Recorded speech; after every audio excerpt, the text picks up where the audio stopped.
nós perdemos a capacidade de amar. Ao menos esse é o diagnóstico bastante alarmante de um dos principais sociólogos do mundo contemporâneo, o Zygmunt Bauman, que publica então um livro chamado Amores Líquidos. E na verdade esse termo, amores líquidos, é um termo que faz menção a um conceito mais abrangente do Bauman, que é o conceito de modernidade líquida.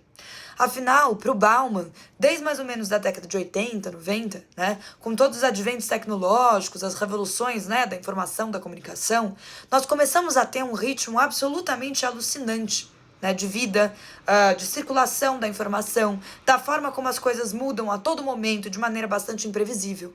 E isso, então, ele vai chamar de modernidade líquida, ou seja, esse mundo composto de sinais sempre muito confusos, em que as coisas não têm tempo para efetivamente se solidificar e, portanto, elas mudam o tempo inteiro de maneira imprevisível.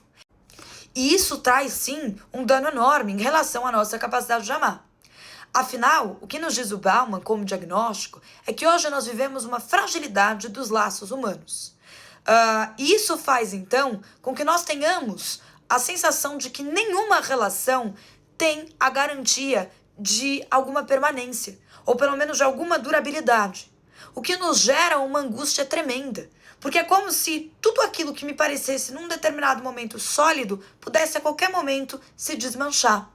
O que nos diz o Bauman, então, é que nós vivemos, né, um tempo histórico marcado por um déficit de solidez, de permanência, diante da progressiva descartabilidade de tudo, inclusive das relações amorosas.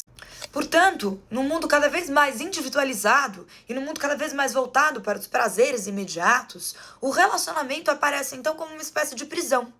É como se relacionar-se, portanto comprometer-se, fizesse com que eu tivesse que fechar algumas portas. Mas o sujeito pós-moderno não suporta fechar portas. A ideia de perder outras possibilidades, talvez mais satisfatórias, talvez mais completas, enlouquece o sujeito pós-moderno, que não parece disposto então a suportar os encargos e as tensões que um relacionamento pode trazer. Porque afinal é como se isso limitasse a sua liberdade, né? Esse valor absoluto do sujeito pós-moderno, que então precisa sempre se ver livre de qualquer encargo, de qualquer comprometimento.